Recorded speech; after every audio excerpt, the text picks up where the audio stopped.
How much current will an electric bulb drawn from the 220 volt source if the resistance of the bulb filament is 1200. మనకి Ohm's లా ప్రకారం మనకి ఏం నేర్చుకున్నాం, V = IR అని తెలుసుకున్నాం కదా. V = IR. వోల్టేజ్ ఇచ్చేసారు ఎంత, 220.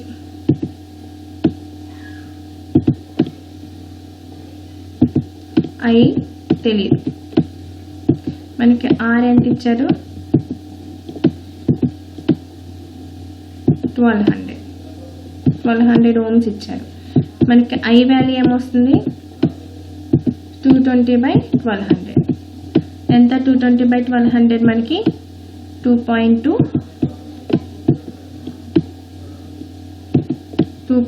amps. మనకి V = IR. మనకి వోల్టేజ్ ఇచ్చేసాడు 220 volts అని. కరెంట్ అనేది ఫైండ్ చేయాలి. రెసిస్టెన్స్ ఆఫ్ బల్బ్ ఎంత ఇచ్చాడు, 1200 ఓమ్స్ ఇచ్చాడు. I = 220/1200 that is equal to 2.2 amps అనేది మనకి ఆన్సర్ వస్తుంది. ఓకే, ఇలాంటి చిన్న చిన్న సమ్స్ అనేవి మనకి డైరెక్ట్గా అడుగుతాడు. నెక్స్ట్ ప్రాబ్లం చూద్దాం. The potential difference between the terminals of an electric heater is 60 volts. మనకి పొటెన్షియల్ డిఫరెన్స్ అంటే వోల్టేజ్ ఎంత ఇచ్చాడు, 60 volts ఇచ్చాడు. When it draws a current of 4 amps from the source. Current వచ్చేసి మనకి ఎంత డ్రా చేసుకుంటుంది, 4 amps డ్రా చేసుకుంటుంది. What current will by heater drawn if potential difference is increased to 120 volts అంటున్నాడు. ప్రాబ్లమ్ సాల్వ్ చేద్దాం. మనకి ఫస్ట్ V = IR కదా.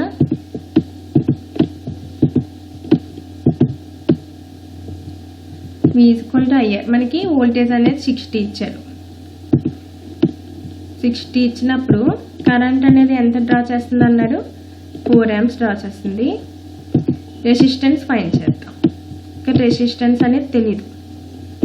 రెసిస్టెన్స్ ఎంత వస్తుంది, 60/4. R విల్ బి 15 ohms వచ్చింది.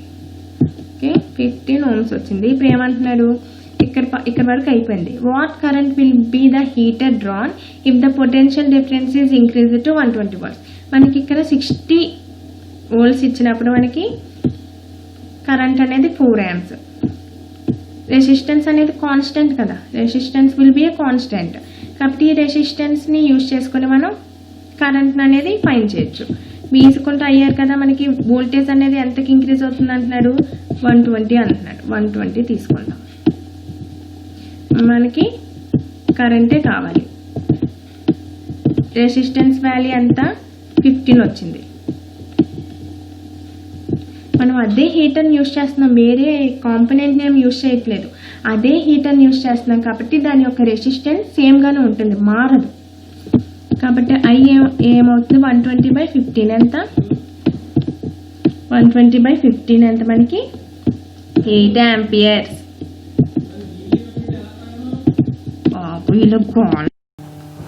Question: a wire of given material having length L and area of cross section A has resistance of 4 ohms. మనకు ఒక material తీసుకుంటే దాని యొక్క లెంత్ L అని ఇచ్చారు, area of cross section A, దాని యొక్క రెసిస్టెన్స్ ఏమో 4 ohms ఇచ్చారు. What would be the resistance of another wire of same material having length L/2 and area of cross section 2A. ఇప్పుడు ఒక మెటీరియల్ తీసుకున్నాం. ఒక మెటీరియల్ సపోజ్ కన్సిడర్ కాపర్ వైర్ని తీసుకున్నాం. కాపర్ వైర్ యొక్క length L, area of cross section A ఉన్నప్పుడు resistance ఏమో 4 ohms ఇచ్చాడు. ఒకవేళ అదే కాపర్ వైర్ని నేను లెంత్ L/2కి రెడ్యూస్ చేసి ఏరియా ఆఫ్ క్రాస్ సెక్షన్ 2Aకి ఇంక్రీజ్ చేసినప్పుడు రెసిస్టెన్స్ ఎంత అని అడుగుతున్నాడు. మనకి తెలుసు R = ఏంటి, మనకి సాల్వ్ చేద్దాం. మనకి R = ρL/ρA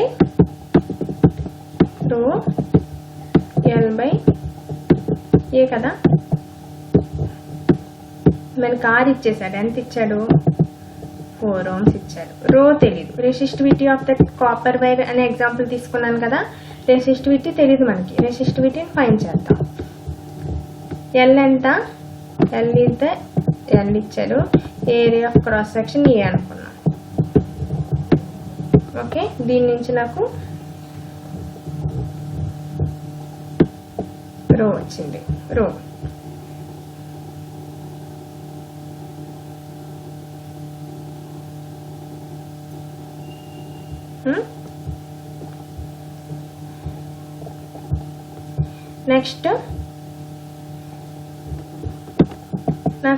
నెక్స్ట్ అదే కాపర్ వైర్ని లెంత్ L/2 రెడ్యూస్ చేసి ఏరియా ఆఫ్ క్రాస్ సెక్షన్ 2Aకి ఇంక్రీజ్ చేసినప్పుడు రెసిస్టెన్స్ ఏంటో తెలీదు. రెసిస్టివిటీ సేమ్ గానే ఉంటుంది కదా, resistivity will be same for same material. నేను అదే మెటీరియల్ అదే కాపర్ వైర్ని తీసుకున్నాను కాబట్టి రెసిస్టివిటీ అనేది సేమ్. ఒకవేళ వేరే మెటీరియల్ తీసుకుంటే మనకి రెసిస్టివిటీ అనేది మారిపోతుంది. లెంత్ వచ్చేసి మనకి L/2,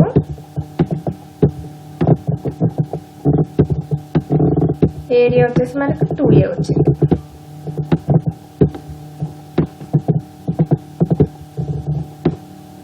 ఓకే, ఇప్పుడు సాల్వ్ చేద్దాం. చూడండి, మనకి ఈ ఆర్ వాల్యూ కావాలి కదా.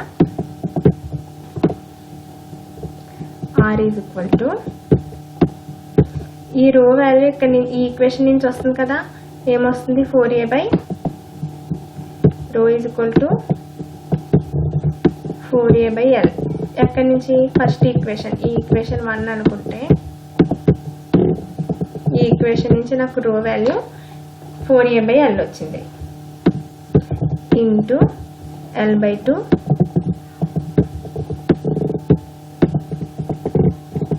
By 2A.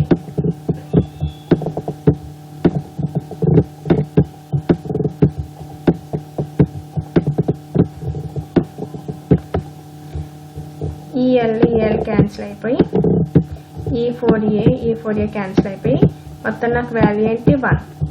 Are is equal to 1 mho. Okay, R is equal to 1 mho వచ్చింది ఆన్సర్. అర్థమైందా? మళ్ళీ చెప్తున్నాను చూడండి. మనకి రెసిస్టెన్స్ ఈజ్ ఈక్వల్ టు రో L/A, ఆర్ వాల్యూ అనేది 4 ఇచ్చాడు, length L, area of cross section A ఇచ్చారు. ఇది ఈక్వేషన్ 1 అనుకుంటే మనకి నెక్స్ట్ ఏమి ఇచ్చారు, అదే కాపర్ వైర్ని నేను లెంత్ అనేది L/2కి రెడ్యూస్ చేసి ఏరియా ఆఫ్ క్రాస్ సెక్షన్ 2Aకి ఇంక్రీజ్ చేసినప్పుడు రెసిస్టెన్స్ ఫైండ్ చేయమంటున్నాడు.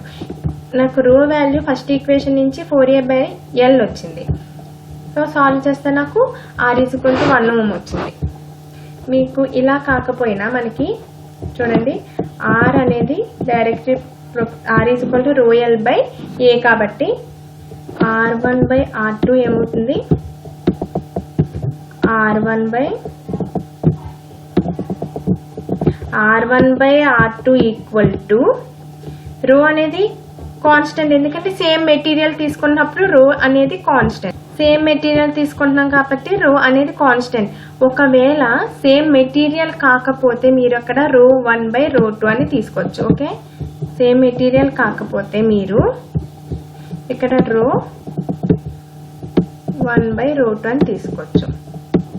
రో 1/ρ2 R1/R2 equal to rho 1/ρ2 into L1/L2 into area of cross section. Universal proportional కాబట్టి మనకి A2/A1 వస్తుంది. ఇలా అయితే డైరెక్ట్ సాల్వ్ చేసేయచ్చు. చూడండి, R1 అనేది 4 ohms ఇచ్చాడు, ఈ ప్లేస్లో 4 సబ్స్టిట్యూట్ చేసి మనకు R2నే కావాలి కాబట్టి R2ని X అనుకుంటే రో 1 రో 2 విల్ బి ఈక్వల్. ఎందుకంటే సేమ్ మెటీరియల్ తీసుకున్నాం కాబట్టి వాటి యొక్క రెసిస్టివిటీస్ ఈక్వల్ ఉంటాయి. L1 వచ్చేసి L, L2 వచ్చేసి మనకి L/2, A2 వచ్చేసి మనకి 2A ఇచ్చాడు, A1 విల్ బి A. మనకి సాల్వ్ చేస్తే మనకి సేమ్ R ఈక్వల్ టు 1 వస్తుంది. Okay, next one resistors in series. మన కాంబినేషన్ ఆఫ్ రెసిస్టర్స్ చూద్దాం. సిరీస్లో మనకి కరెంట్ అనేది సేమ్ ఉంటుంది కానీ వోల్టేజ్ అనేది మాత్రం డిఫరెంట్ ఉంటుంది. If n equal resistors connected in series Rn is equal to n into R. ఇమేజ్లో చూసుకుంటేనే కరెంట్ అనేది చూడండి I విల్ బి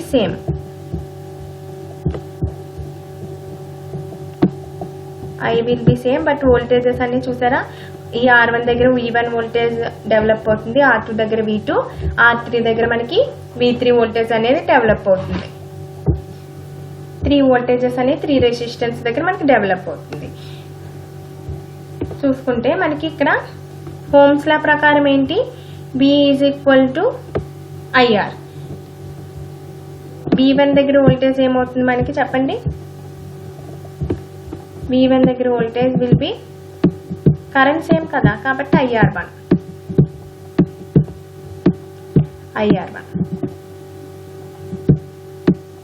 ఓకే, ఇప్పుడు V2 దగ్గర వోల్టేజ్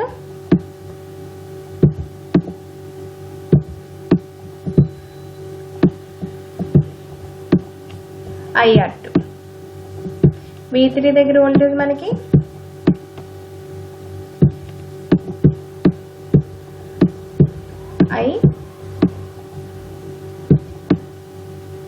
IR3. కాబట్టి VS ఏమవుతుంది, ఈ టోటల్ వోల్టేజ్ సమ్మే కదా. VS is equal to V equivalent. V equivalent will B V1 plus V2 plus V3.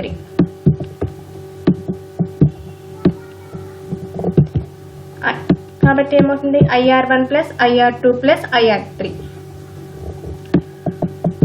I common తీసేస్తే ఇక్కడ R1 ప్లస్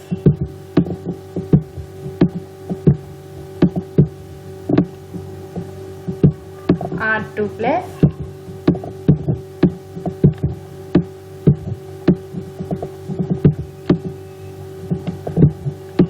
R3. మనకి VS అనేది ఏంటి, B ఈక్వలెంట్ విల్ బి, ఈ బ్యాటరీకి సమ్ రెసిస్టెన్స్ అనేది ఉంటుంది కదా, దాన్ని నేను RS అనుకుంటున్నాను. ఓకే, EI అనేది క్యాన్సిల్ అయిపోయి మనకి RS అనేది ఏమవుతుంది, RS is equal to R1 plus R2 plus R3. అలా n equal resistance connected in series, then R equivalent will be NR. Okay,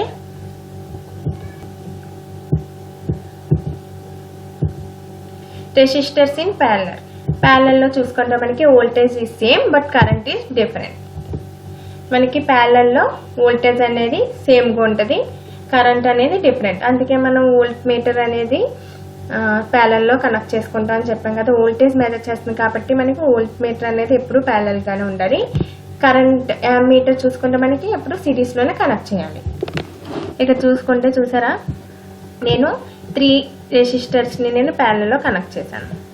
current measure చేయడానికి అమ్మీటర్, పొటెన్షియల్ డిఫరెన్స్ మెజర్ చేయడానికి volt meter ని use చేశాను. చూసుకుంటే current అనేది different, ఎందుకంటే చూడండి ఇక్కడ నుంచి కరెంట్ I వస్తుంది. I అనేది మనకి రెసిస్టెన్స్ వాల్యూస్ బట్టి కరెంట్ అనేది డివైడ్ అయిపోతుంది. ఓకే, టోటల్ కరెంట్ I ఏమవుతుంది, I value I is equal to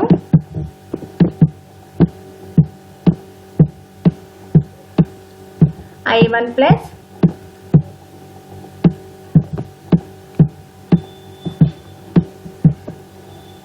I2 plus I3. Okay, I1 plus I2 plus I3 will be the equivalent current. మనకి Ohm's లా ప్రకారం ఏం తెలుసు, V ఈక్వల్ టు IR కదా. మరి I1 ఏమవుతుంది, potential difference same కాబట్టి I1 will be V by R1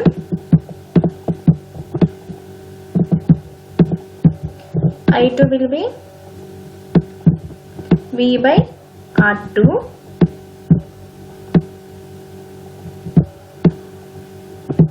I3 will be V by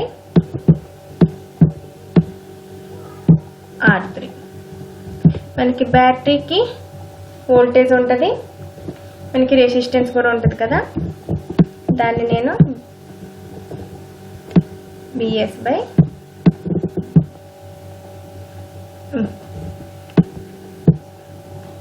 బ్యాటరీకి voltage ఉంటుంది కదా, బ్యాటరీ వోల్టేజే కదా సేమ్ ప్యారలల్గా ఉంటుంది కాబట్టి బ్యాటరీ వోల్టేజ్ V బై బ్యాటరీకి మనకి రెసిస్టెన్స్ ఉంటుంది కదా R ఈక్వలెంట్ అనుకుంటున్నాం, ఆర్ RS.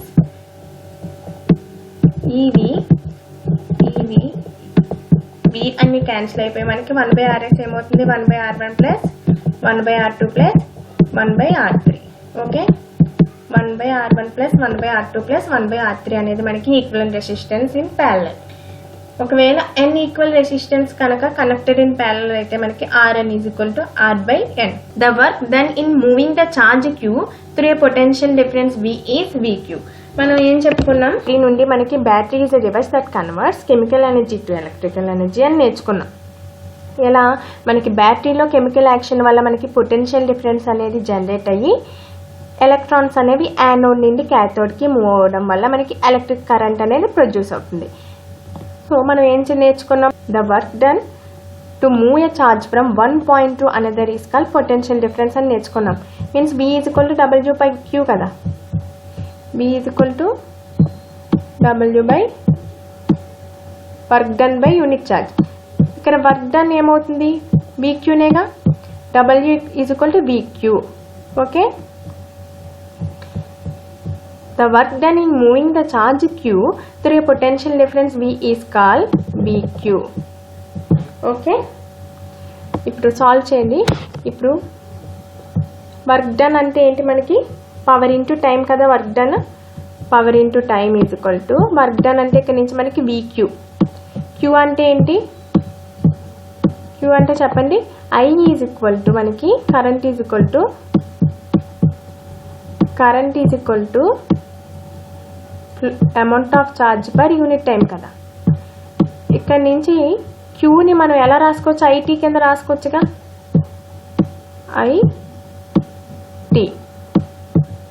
ఇక్కడ T క్యాన్సిల్ అయిపోయి మనకి P is equal to power is equal to VI.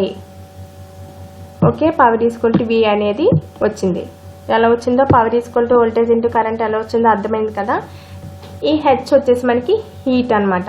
ఇప్పుడు మనం బ్యాటరీ నుంచి ఎలక్ట్రికల్ ఎనర్జీ అని కన్వర్ట్ అవుతుంది. ఆ ఎనర్జీ మనకి సమ్ పార్ట్ మాత్రమే యూస్ఫుల్ ఎనర్జీ కింద కన్వర్ట్ అయిపోతుంది, మిగతాది మాత్రం హీట్ కింద డిసిపేట్ అయిపోతుంది. ఎందుకంటే మనం బల్బ్స్ చూసుకుంటే, ల్యాంప్స్ చూసుకుంటే హీట్ ఎక్కిపోతాయి, అవునా. అంటే మనకి కొంత ఎనర్జీ మాత్రమే యూస్ఫుల్ ఎనర్జీ కింద, మిగతాది మాత్రం డిసిపేషన్ హీట్ కింద డిసిపేట్ అయిపోతుంది. దాన్ని మనం హీట్ డిసిపేషన్ అంటాం. Heat dissipation is equal to power into time. Power అంటే బిఐ ఇంటూ టైం అని రాసుకోవచ్చు. మనకి హోమ్స్ లా ప్రకారం B is equal to IR కదా. B is equal to IR substitute చేస్తే B is equal to power is equal to మనకి BI into time అని రాసుకోవచ్చు. మనకి V is equal to IR substitute చేస్తే ఏమవుతుంది, I² RT. Heat is equal to I² RT. Okay, కింద problem చూసుకుందాం. 100 joules of heat are produced each second in a 4 ohms resistance. మనకి 4 ohms రెసిస్టెన్స్లో మనకి heat ఎంత ప్రొడ్యూస్ అవుతుంది, 100 జూల్ అంటున్నాడు.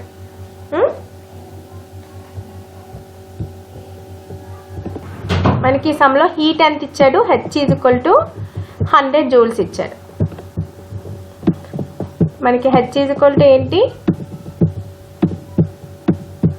I² RT కదా.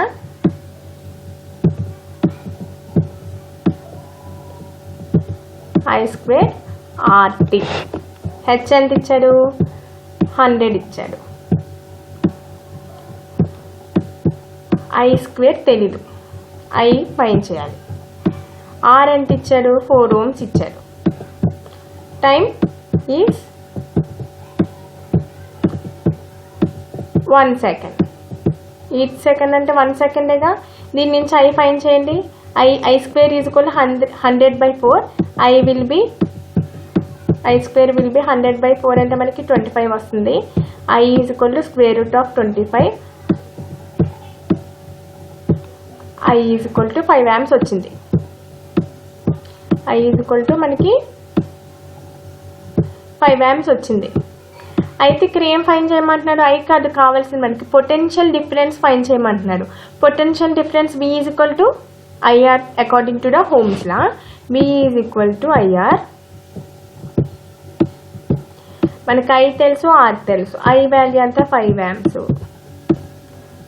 R value 4 ohms. So totally 20 volts. Okay, is it clear?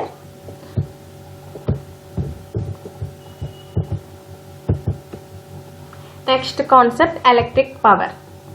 Power అంటే ఏంటి, మనకి ఇందాక డిరైవ్ చేసాం. మనకి P equal to voltage into current వచ్చింది. దాన్నే మనం ఎలా రాసుకోవచ్చు, ఓమ్స్ లా ప్రకారం V ఈక్వల్ టు IR కదా, I will be V by R.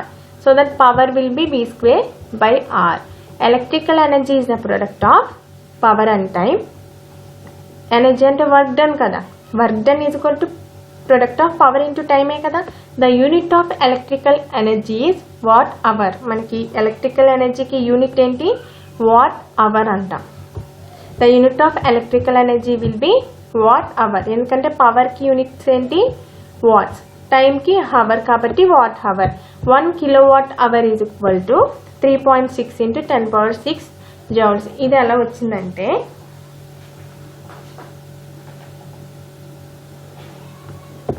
$1 kilowatt hour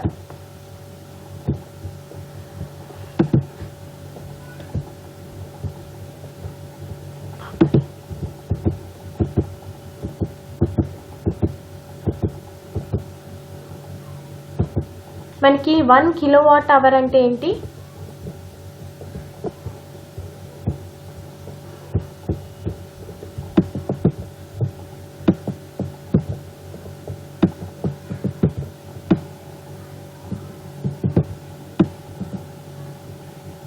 $1 kilowatt hour is equal to 1 kilowatt. First 1 kilowatt అంటే ఎన్ని వాట్స్, మనకి 1000 watts కదా. 1 kilowatt will be 1000 watts. 1 hourకి మనకి ఎన్ని seconds, 1 hour is equal to 60 minutes.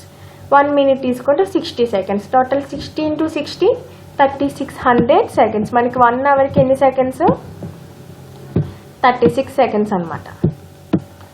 36 seconds multiply చేయండి, మనకి ఎంత వస్తుందంటే 36 into 10⁵ వస్తుంది. 36 into 10⁵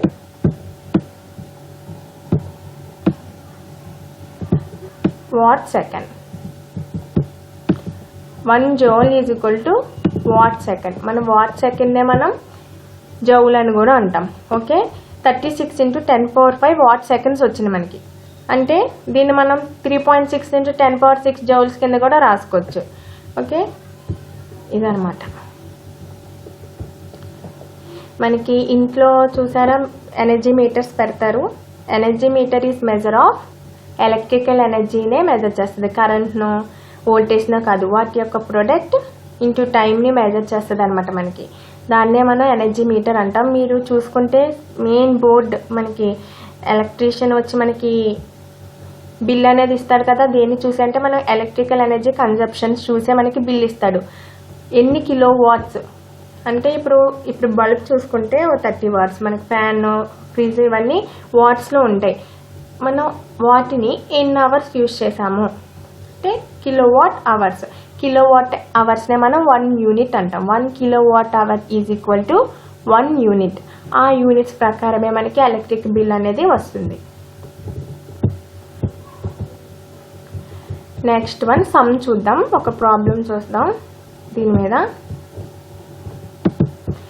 an electric refrigerator rated 400 watts. Electric fridge అనేది ఉంది, దాని యొక్క వాటేజ్ వచ్చేసి మనకి 400 watts అంటున్నాడు. Operates 8 hours per day. దాని యూసేజ్ 8 hours per day. డేకి మనం 8 hours యూజ్ చేసాం, ఆ రిఫ్రిజిరేటర్ని ఆన్లో ఉంచాం.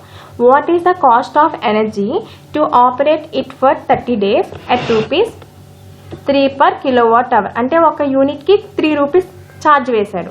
అప్పుడు మనం 30 daysకి ఎన్ని యూనిట్స్ ఎలక్ట్రికల్ ఎనర్జీ అనేది మనకి ఛార్జ్ అనేది కనుక్కోమంటున్నాడు. 30 daysకి ఎంత ఛార్జ్ అవుతుంది అనేది కనుక్కోమంటున్నాడు. కనుక్కుందాం. మనకి 1 kilowatt hour తీసుకుంటే ఎంత, పవర్ ఇంటూ టైం కదా. ఫస్ట్ మనం పవర్ ఇంటూ టైం కాబట్టి పవర్ ఎంత ఇచ్చాడు, నాకు 400 ఇచ్చాడు.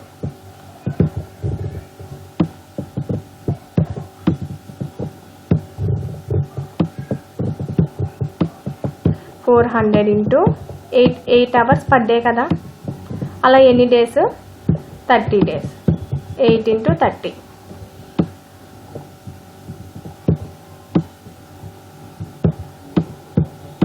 మల్టిప్లై చేయండి. 400 ఇంటూ 8 ఇంటూ 30 మనకి ఎంత వస్తుంది? 100 ఇంటూ 8 ఇంటూ 30 మనకి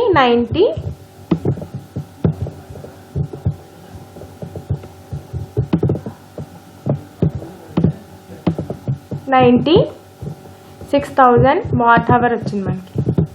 96,000 కదా, 96,000 వాట్ అవర్స్ వచ్చాయి. దీన్ని మనం కిలో వాట్ అవర్స్లో మార్చాలి. అంటే 1 kilowatt hour is equal to 1 kilowatt is equal to 1000 watts కాబట్టి 1000 క్యాన్సిల్ అయిపోయి మనకి 96 కిలో వాట్ అవర్స్ వచ్చింది.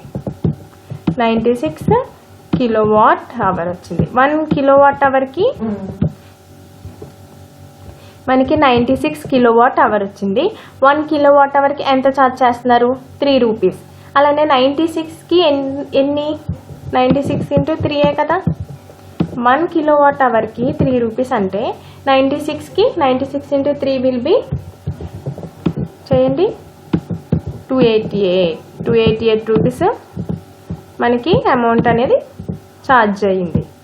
ఓకే, మీరు కావాలనుకుంటే మీరు మొత్తం ఎన్ని బల్బ్స్ ఉన్నాయి, ఎన్ని ట్యూబ్ లైట్స్ ఉన్నాయి, ఎన్ని రిఫ్రిజిరేటర్స్ ఉన్నాయి అన్నీ వాటేజ్ రాసుకొని ఎన్ని అవర్స్ యూజ్ చేసుకుంటున్నారో చేసి మీరు ఎనర్జీని క్యాలిక్యులేట్ చేసుకోవచ్చు.